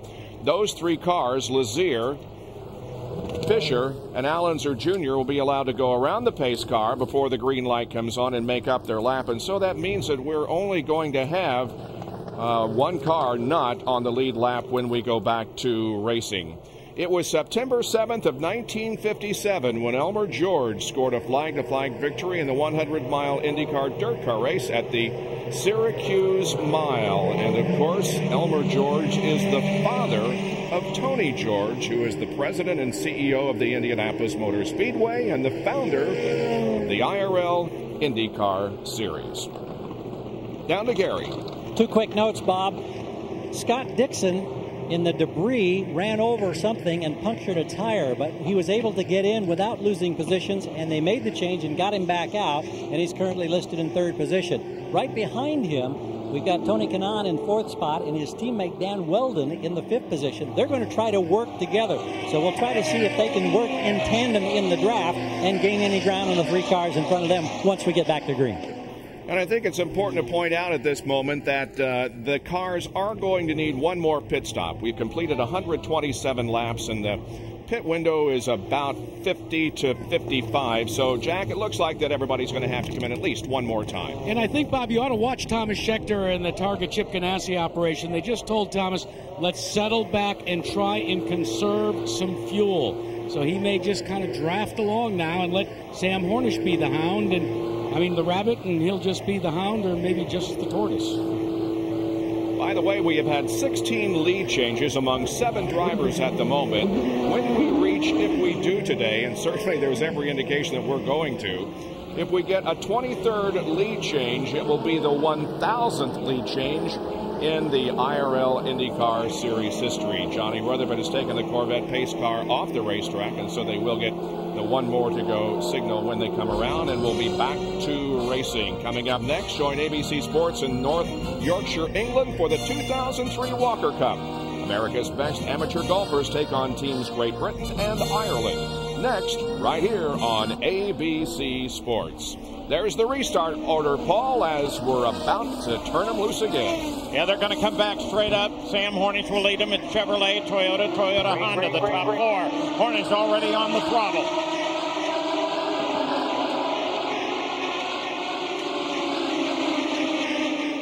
And that restart gives Sam a little bit of advantage, but look at the green and white car. Tony Kanaan as he tries to move high on Dixon and Scheckter.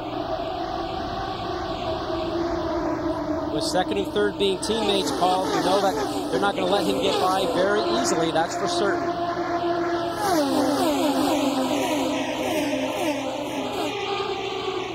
Take a look at how the top 2 cars are handling. Hornish on the left, Scheckter on the right with Hornish in front of him. Always watch their hands right there. See how smooth Scheckter is? The same thing between both cars, actually. You want to see how little they turn the steering wheel. Tells you the car is working very well for them through the turn. If their hand was to end up all the way up here, it means the car would be pushing. And that's when the car would actually not be going very quickly at all. In that championship fight, Castroneves is leading coming here. He's currently 8th. De Ferrin, he's currently 12th. Kanaan is 4th. And, of course, Hornish right now leads it. Look at some of the key players in that battle. Allenser Jr. is a lap behind the lead in 20th place, so that might end any hopes he had of a championship. Kelly cars have not been actually all that quick. There was some hope in practice today for Scott Sharp. Looked like he was getting pretty racy, but he sits 14th right now, so a little bit more work needs to be done by those guys for their mile-and-a-half package. Dan Weldon, who led his first race today, the 26 car, sits back in 5th place. And you take a look in the upper left-hand corner, we'll show you how the different engine manufacturers are doing. Toyota's already wrapped up the championship.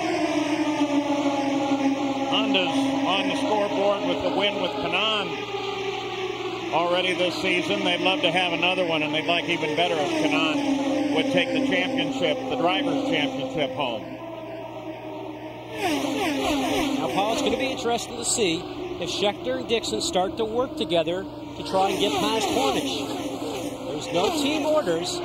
Sometimes a driver isn't necessarily always going to help his teammate. Richie Hearn down inside of Weldon.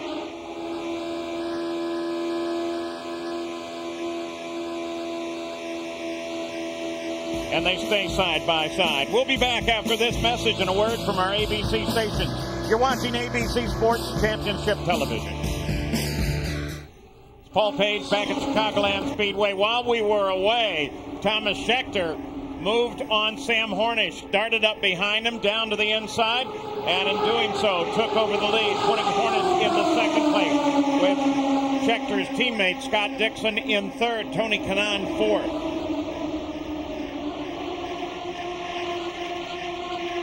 143 laps are complete.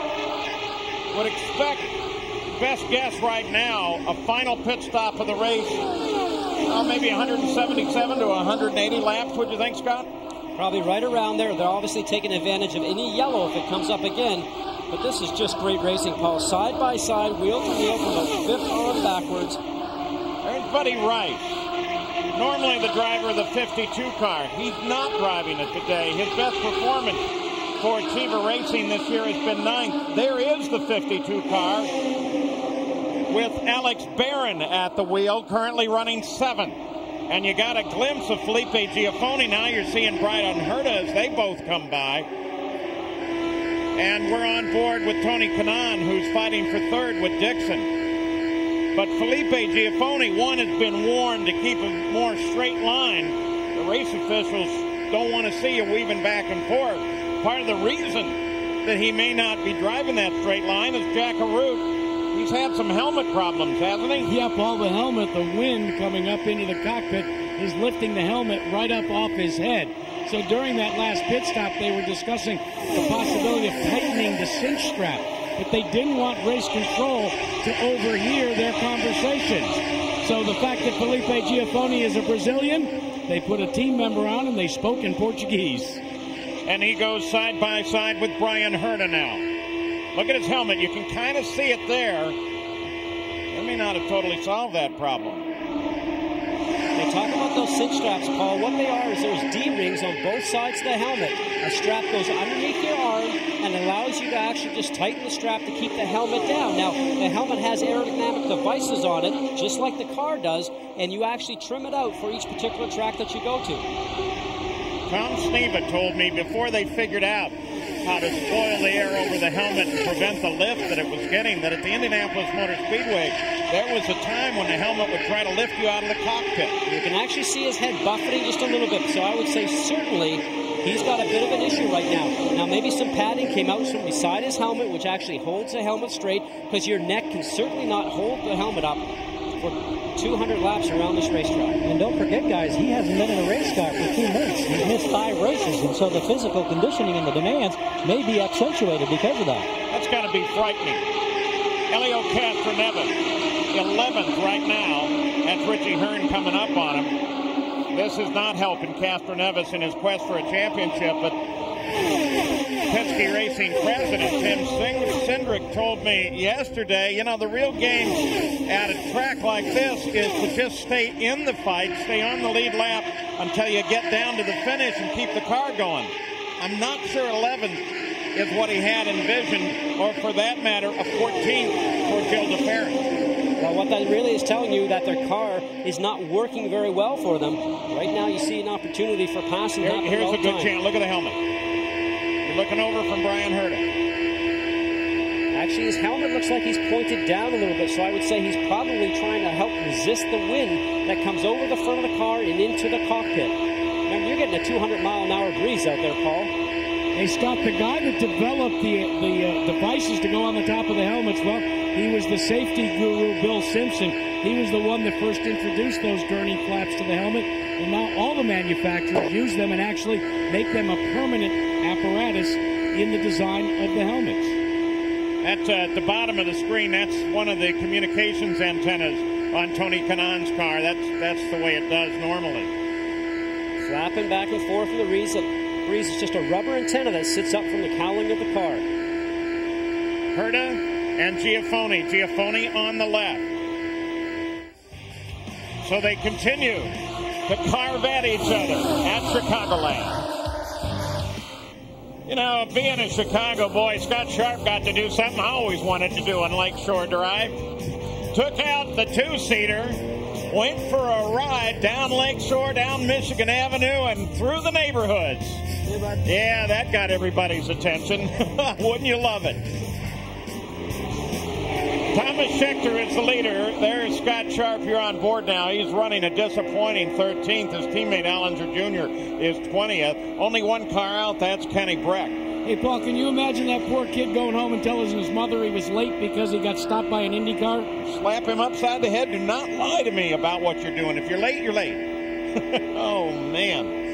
Schechter, Hornish Jr., Dixon. Last lap around, Brian Herta was the quickest. He's currently running 6th. Behind the leader, though, what's going on with the Penske cars, Jenks? De Ferran is not having a good day. Coming into this event, he was second in the point standings. Right now, he is running In the 16th position, he is the last car on the lead lap, and he has fallen to 4th in the point standings at the moment.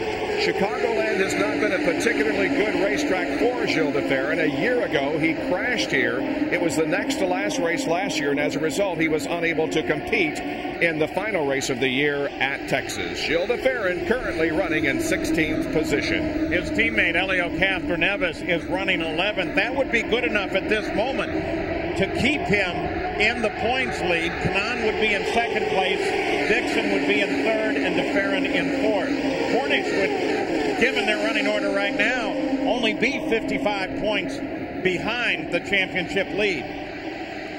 Of course, he runs in second place to the 10 car of Thomas Scheckter right now.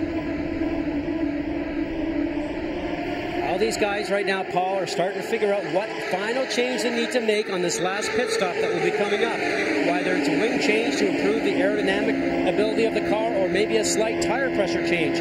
But they'll be communicating with the pits, with the engineer, telling them what's going on with the car to make that one last change, hopefully enough to get them the point where they can actually lead the event. And Scott, I know you love this part of the final pit stop with all the multi-million-dollar telemetry and electronics that are on board. This last pit stop for most of the leaders will be a timed one. So what do? They go to a simple 50-cent stick, a pole that will time the stop based upon the fuel flow. So they just take on what they need to get to the finish. And what they do with that stick is very interesting. They have somebody in the back side of the wall that taps the fuel man on his back and tells him, pull the fuel trigger out and remove yourself away from the car.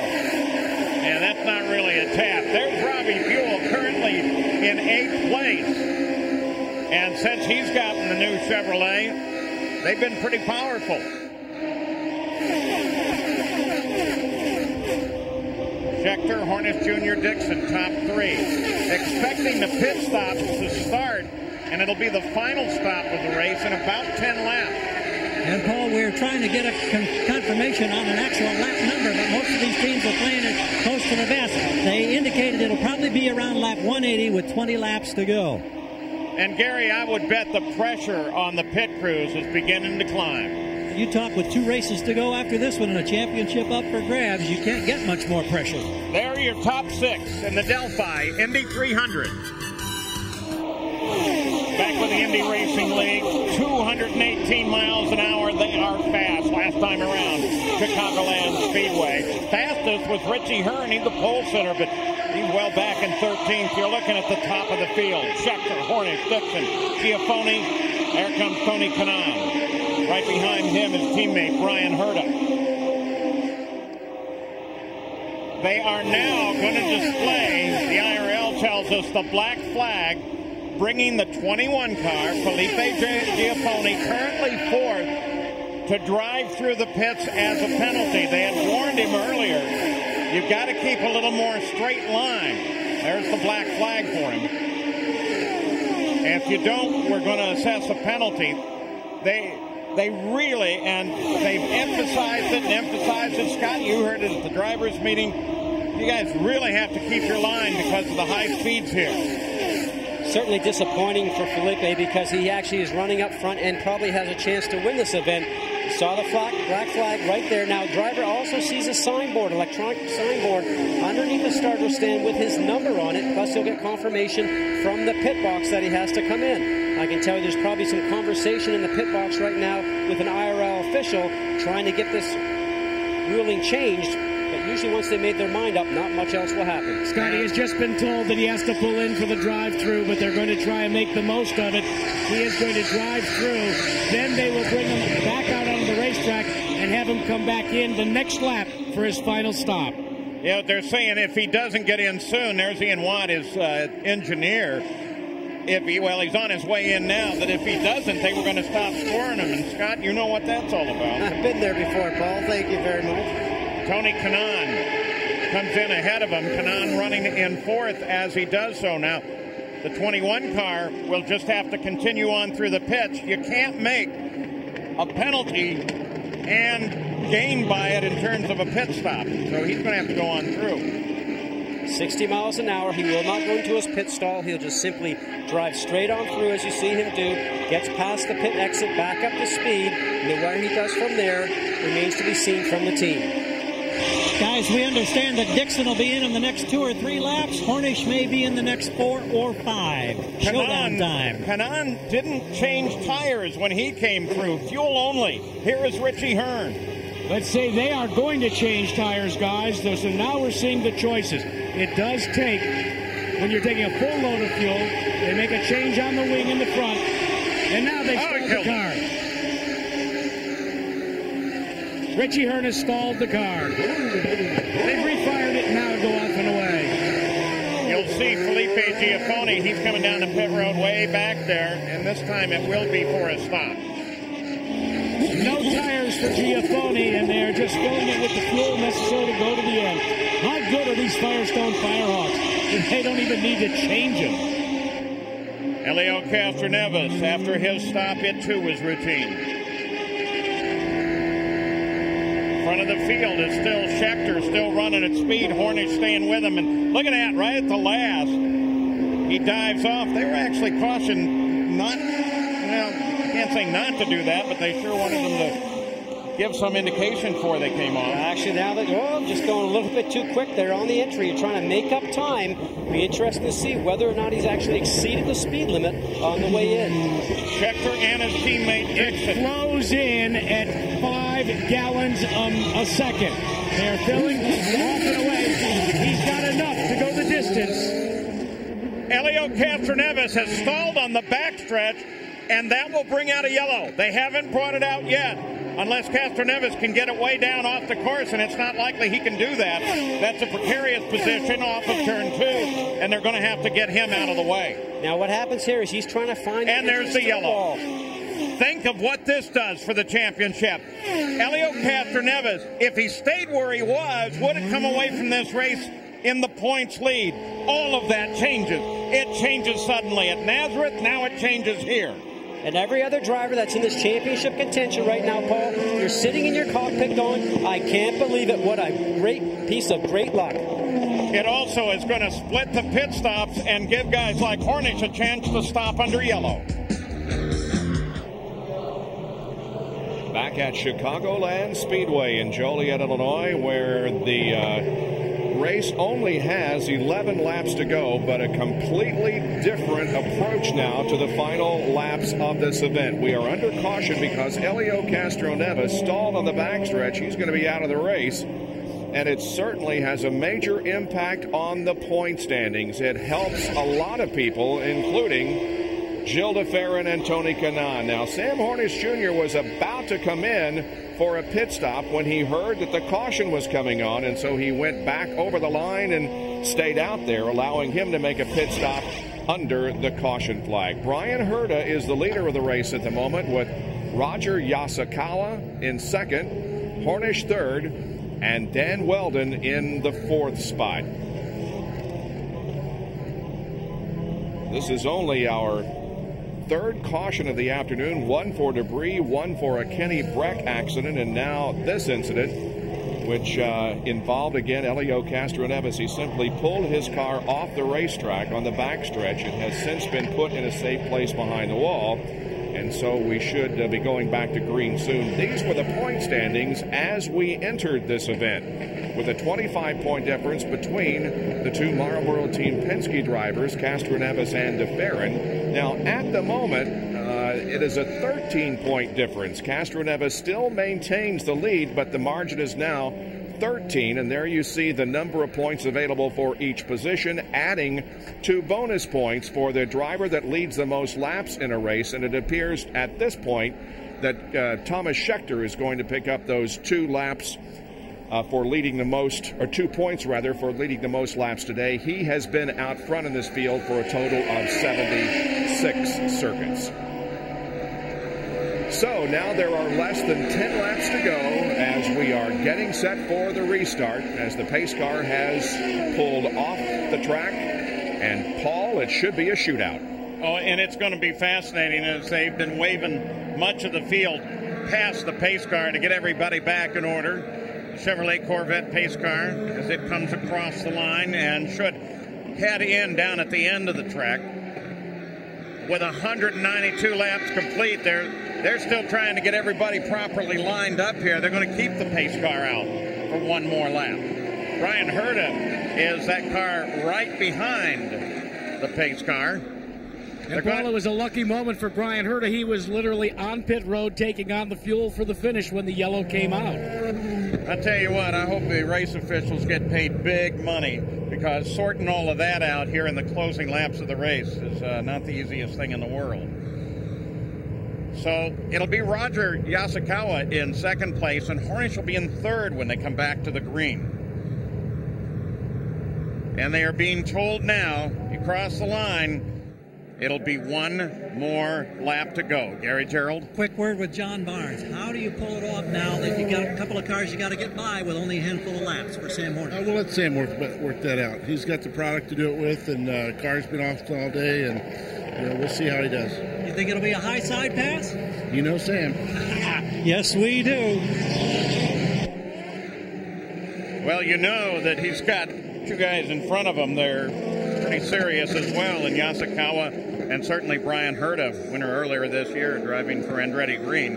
Don't forget to join us in 2 weeks as the IRL IndyCar Series top drivers will take their points battle on to the ultra-fast California Speedway. It's the Toyota Indy 400, Sunday, September 21st at 3 noon Pacific here on ABC Sports. There's the restart order.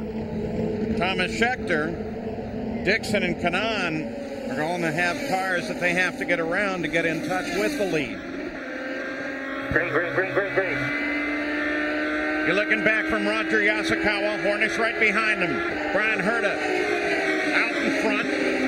Pulls away, gets a nice start. Front of the field gets a nice start. Look at that. Hornish goes up high. And wow, Weldon just rockets through there. Puts that Honda power to use and did a great job and a great draft on the restart. Some great side-by-side racing. Oh, yeah, now they go for the lead. Roger Yasukawa, great Southern California racer, and Brian Herta. And they stay there side by side. The veteran Herta on the low side, and Yasukawa Hornish. Hornish coming up on the outside. They run 3 wide into 3. 3 wide. I don't know how this is going to work, Paul. And be careful.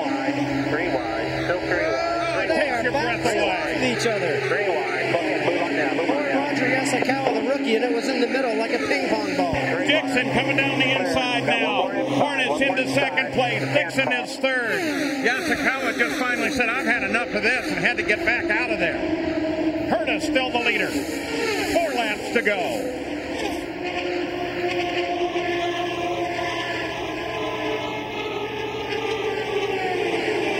Play it smart, he'll play it low. Now watch what's going on with Scheckter. Looking inside. Dual problems. Scheckter right behind Hornish on the high side. But Brian Herta has been giving this car a great ride this year. And still the quick way.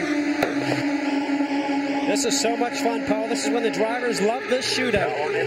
Got one inside. 2 to go. The crowd on its feet, 2 to go. And you know what? We got 2 more races of this. One at California and one at Texas before we decide the championship. Herta still holds on down low. Herta sees the white flag, 1 to go. Hornish now surges ahead. Now that's very important what we just saw there, Paul, because at the line, Herta was actually not far enough ahead of Hornish. Closest finish in IRL history was here last year. Will it be closer this year? Hornish and Herta. They hammer for turn 3. Come through turn 3. The final corner just ahead. Dixon closes down in behind them, and they're going to go 3 wide at the line, and it's Hornish.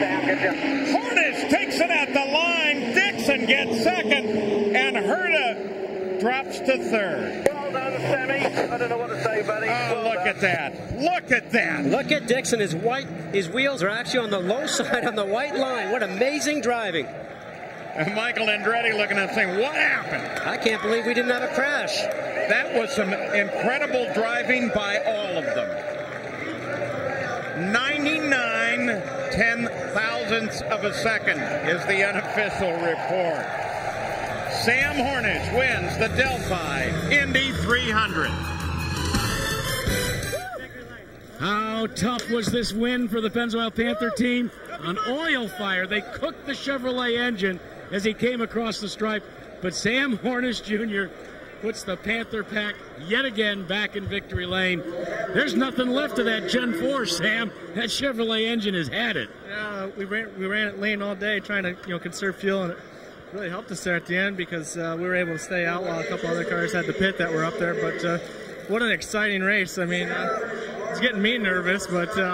You were nervous in the car? Yeah, a little bit, but it was just a great day for the Pennzoil Panther team. The guys did an awesome job in pit lane, and it's just it's great to be back here again. Chicago's such a fun place to come and race.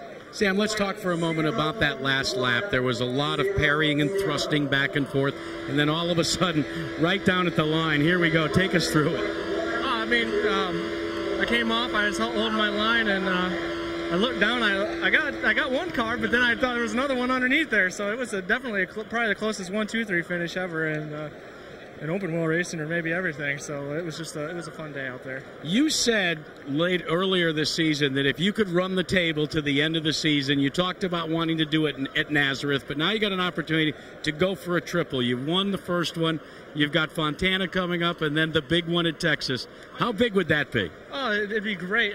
This was a pretty big day for us in points. We had a couple people have problems that we needed to have problems, and like I said before, I don't wish bad luck upon anybody, but we'll take whatever we can get.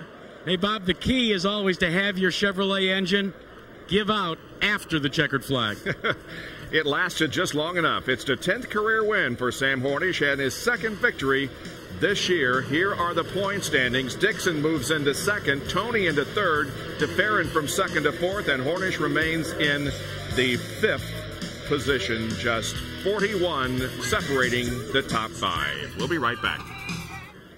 Well, here's the other two-thirds of that sandwich at the finish line that was so dramatic. This is becoming so common in this racing. Now, let's get your perspective first, Scott Dixon, with a second place finish. Did you think being down low that you would have a shot to sneak through and grab it? No, I was expecting to finish up third.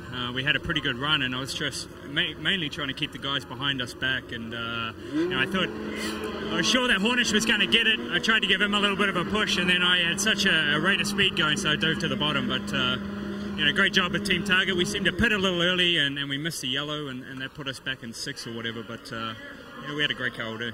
Yeah, Brian, how much fun is this kind of racing? I don't know. I guess it's fun. It'll be more fun to watch it on TV. It's high-risk fun, for sure.